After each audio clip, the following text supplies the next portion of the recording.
Welcome to my channel. আজ আমরা যেতে চলেছি মায়াপুরের ইস্কন টেম্পেলে। ম্যাপে দেখাচ্ছে প্রায় 2 ঘন্টা 27 মিনিট। আজকের ড্রাইভার আমি নিজেই, আর সঙ্গে আছে ভগ্নিপোত, বোন, ভাগ্নি ও আমার ফ্যামিলি অর্থাৎ ছেলে ও গিন্নি। আমরা অনেক সকালেই রওনা দিয়েছিলাম, তাই রাস্তাটা বেশ ফাঁকা ছিল। আমাদের জার্নি ছিল 34 নম্বর জাতীয় সড়ক। রাস্তাটা বেশ সুন্দর করে সাজানো হয়েছিল এবং বেশ চওড়া, আর দেখতেই পাচ্ছেন রাস্তা ছিল অসাধারণ সুন্দর। আজকে আমরা যেহেতু মায়াপুর যাচ্ছি, তাই মায়াপুর সম্বন্ধে একটু বলে নিই। মায়াপুর পশ্চিমবঙ্গের নদিয়া জেলায় অবস্থিত একটি শহর। এটি ভাগীরথী নদীর পূর্ব পাশে অবস্থিত ও নবীন মায়াপুরের কাছেই জলঙ্গি নদী ভাগীরথী নদীতে মিশেছে। মায়াপুর শ্রী চৈতন্য মহাপ্রভুর জন্মস্থান ও ইস্কনের সদর দপ্তর। এই মায়াপুরের নামকরণ কিভাবে তা না জানলেই নয়। মায়াপুরের নামকরণ হয়েছে মিয়াপুর থেকে, যা ছিল একটি গ্রাম যেখানে মুসলিম মাছ ধরার লোকেরা বসবাস করত। এই মায়াপুরে অবস্থিত international society for Krishna consciousness বা ইস্কন, যা হল গৌড়ীয় বৈষ্ণব মতবাদের অনুসারে একটি হিন্দু ধর্মীয় প্রতিষ্ঠান, যা আমাদের এখানকার সদর দপ্তর রূপেও কিন্তু পরিচিত। এই ইস্কন টেম্পল ভ্রমণের অনেকদিন ধরেই অভিলাষা ছিল, কিন্তু সময় করে হয়ে উঠছিল না। তাই আর দেরি না করে সময় বার করে আমি ফ্যামিলি নিয়ে বেরিয়ে পড়লাম টুয়ার্ডস ইস্কন টেম্পল।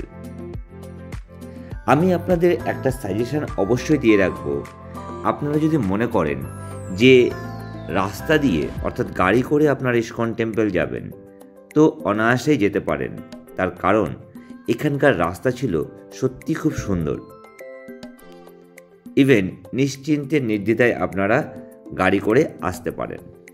রাস্তায় কোথাও ব্রেকেজ নেই বা খুব কম আছে। অনেকক্ষণ গাড়ি চালানোর পর একটু খাওয়ার ইচ্ছা হলো, তাই একটা খাবারের দোকান দেখে দাঁড়িয়ে পড়লাম। দেখতেই পাচ্ছেন সেই দোকানটি।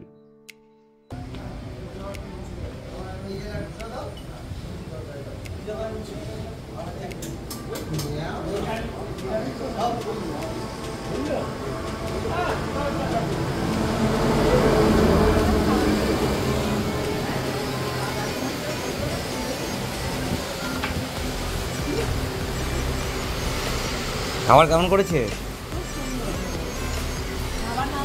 পাপা? খাবার কেমন হয়েছে তোমার? ভালো লাগছে?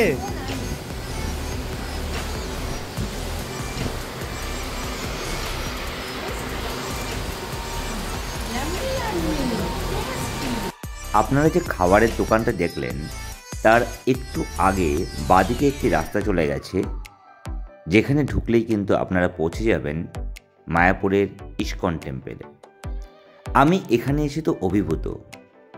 চারিদিকে মন্দির মন্দির আর মন্দির, এই জন্য এক জীবন্ত স্বর্গপুরী। সত্যি এখানে না আসলে হয়তো অনেক কিছু মিস করে যেতাম। আর এখানে এসে যেন আমার এত ভালো লাগছিল, সেটা আমি ভাষায় প্রকাশ করতে পারবো না। যাই হোক, দেখতেই পাচ্ছেন সেই মন্দিরগুলো। যতটুকু পেরেছি আমি ক্যামেরাবন্দি করেছি। আর এখান থেকে বেশ কিছুজন এগিয়ে গিয়ে আমরা দেখতে পেলাম বেশ ভক্তের সমাগম।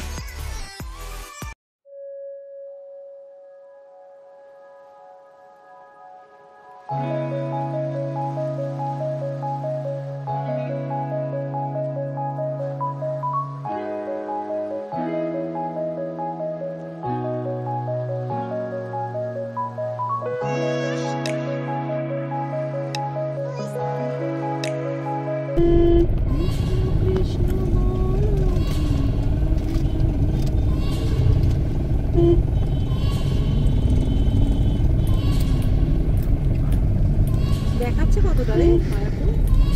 আরে আগে আছে। মেন গেট বিশাল, ওই যে মন্দির। ওরা 2 কিলো না, 2 কিলোমিটার কতটুকু অনেক হয়নি। মন্দিরের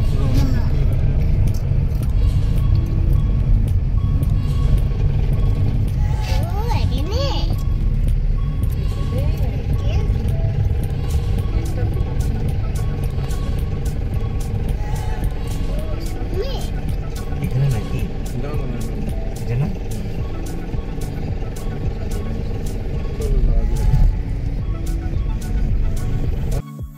দূর থেকে ইস্কন টেম্পলের চূড়াটা দেখে মনটা শান্তিতে ভরে গেল।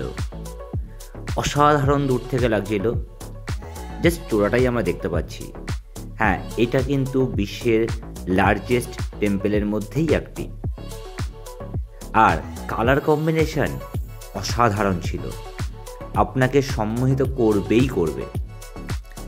যাই হোক, আমরা কিন্তু এই টেম্পলটা দেখতে দেখতে রাস্তাতে যাচ্ছিলাম, আর দেখলাম বেশ অসংখ্য টোটোতে এখানে ভর্তি রয়েছে।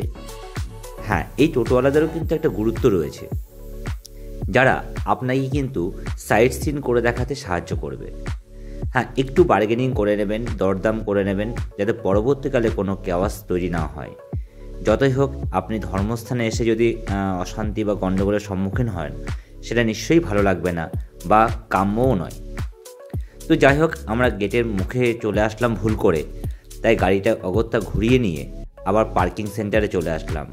অর্থাৎ গাড়িটা পার্ক করে আমরা দূর থেকে মন্দিরের ভিউটা দেখতে থাকলাম। অসাধারণ সুন্দর, সত্যি ভাষায় প্রকাশ করা যাবে না। একটা কথা আছে না, words are not enough to describe the beauty of this temple. এটা মন্দিরের সম্মুখভাগ, যেখান থেকে কিন্তু আপনারা ভেতরে প্রবেশ করতে পারবেন।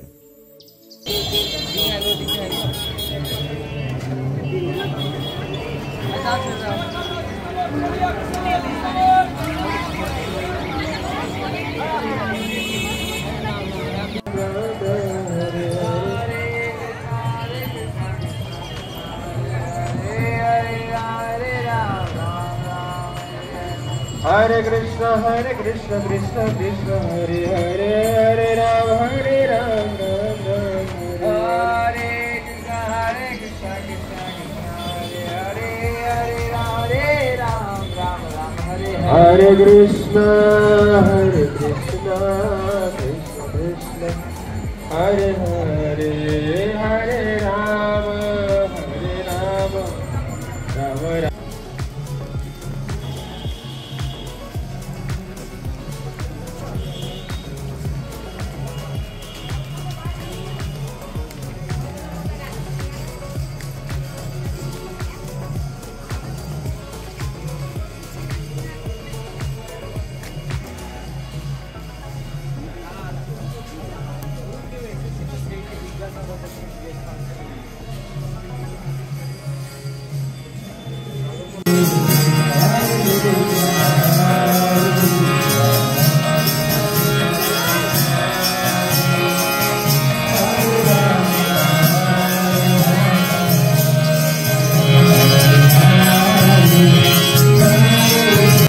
এখানে বিদেশি কিছু লোকজন যারা ইস্কনের ভক্তিগীতি গান গাইছিলেন, যেখানে আমার ছেলেও কিন্তু পার্টিসিপেট করে বসল। আর একজন বিদেশি পরম দৃষ্টিতে আমার ছেলের দিকে তাকিয়েছিল। দৃশ্যটা আমাদের সত্যি খুব প্রিয় ছিল। আসুন আমরা এই ইস্কন টেম্পল সম্পর্কে আরও কিছু অজানা তথ্য জেনে নিই। 1966 সালে নিউ ইয়র্ক শহরে অভয় চরণারবিন্দ ভক্তি বেদান্ত স্বামী প্রভুপাদ এই সংগঠনটি প্রতিষ্ঠা করেন।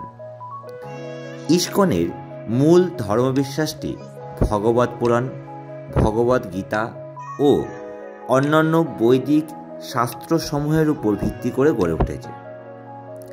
আধ্যাত্মিক সমাজে এটি হরে কৃষ্ণ আন্দোলন নামেও ব্যাপক পরিচিত। দীক্ষার সময় ইস্কন ভক্তরা 4টি মৌলিক বিধি ও নিয়ম অনুসরণ করেন। সেগুলি হল: 1. ল্যাক্টো নিরামিষ জাতীয় খাদ্য কৃষ্ণ প্রসাদ হিসেবে গ্রহণ করা। 2. নেশা জাতীয় দ্রব্য সেবন থেকে বিরত থাকা। 3. জুয়া না খেলা। 4. অবৈধ যৌনতা পরিহার করা। আর এই ইস্কন টেম্পেলের সবচেয়ে প্রধান যে উৎসবগুলো পালিত হয় তার মধ্যে অন্যতম জন্মাষ্টমী, রাধাষ্টমী, দিওয়ালি, গৌর পূর্ণিমা, একাদশী, হোলি, রামনবমী এবং গীতা জয়ন্তী সহ বিভিন্ন ধরনের হিন্দু উৎসব উদযাপিত হয়। এই ইস্কন টেম্পলের পেছন দিকে সুবিশাল একটি পার্ক অবস্থিত ছিল, যেখানে ভক্তবৃন্দরা অতি অনায়াসে বসে আশ্রয় নিতে পারে বা তারা তাদের মতো গল্পগুজবও করতে পারে। পেছনের এই দৃশ্যটা ছিল বেশ অপরূপ। আমরা এটাকে হেঁটে হেঁটে অবজার্ভ করছিলাম, আর পেছন থেকে কিন্তু মন্দিরটাকেও বেশ সুন্দর দেখায়। এখানে অন্যতম যে অ্যাট্রাকশন ছিল সেটা হচ্ছে লোকেশন। চারিদিকে সবুজ গাছপালায় আবৃত ছিল, আর মাঝে মাঝে উকিঝুঁকি মারছিল এই ইস্কন টেম্পেলের চূড়াটি, যা সত্যি মনোমুগ্ধকর। আমরা বেশ কিছুক্ষণ এখানে অতিবাহিত করার পর ধীরে ধীরে সামনের দিকে এগোতে শুরু করলাম। দেখতেই পাচ্ছেন সেই অপূর্ব টেম্পেলের সুন্দর শোভাটি এখান থেকে কিন্তু বেশ ভালোভাবে পর্যবেক্ষণ করা যাচ্ছে। সম্মুখভাগের সিনারিটা ছিল ঠিক এরকম। এই ইস্কন টেম্পেলের যে মেন মন্দির তার কাজ কিন্তু এখনো চলছে। ইভেন সম্ভবত এর কাজ সম্পূর্ণরূপে শেষ হতে এখনো প্রায় 1 থেকে 1.5 বছর বা 2 বছরও লাগতে পারে। তাই অনেকে বলে থাকেন যে ইস্কন মন্দিরের কাজ সম্পন্ন হয়ে গেছে, তারা কিন্তু ঠিক বলছে না। তার কারণ এর এখনো অনেক কাজ বাকি আছে। তো সর্বোপরি আমার এই মন্দিরটা সত্যি খুব ভালো লেগেছে। এখানকার অ্যাম্বিয়েন্স, এখানকার মানুষজন, এখানকার যারা ভক্ত আছে তাদের ব্যবহার সত্যি খুব ভালো। ও হ্যাঁ, আরেকটা জিনিস আমি বলে রাখছি, যখন আপনারা এখানে প্রবেশ করবেন, প্রবেশ পথেই দেখবেন কিছু কাউন্টার রয়েছে, যে কাউন্টারে কুপনের বিনিময়ে আপনি কিন্তু এখানকার প্রসাদও গ্রহণ করতে পারেন। খুব কম মূল্যের কুপন করা হয়, 50 থেকে 60 টাকা। আপনারা কিন্তু দুপুরবেলার খাওয়া দাওয়া এখান থেকে করে নিতে পারবেন।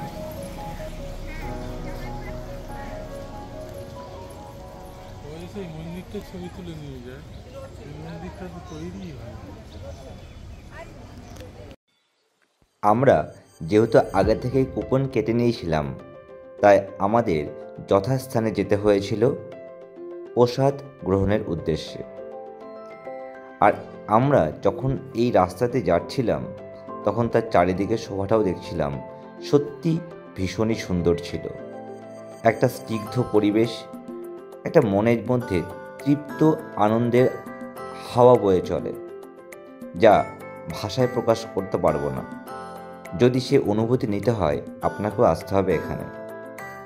আর দেখতেই পাচ্ছেন যেখান থেকে কুপন সংগ্রহ করেছিলাম তার যথাযথ জায়গায় এসে আমরা প্রসাদও গ্রহণ করেছিলাম, সবাই মিলে একত্রে বেশ আনন্দ করে। যাই হোক, সারাটা দিন বেশ আনন্দে কাটলো।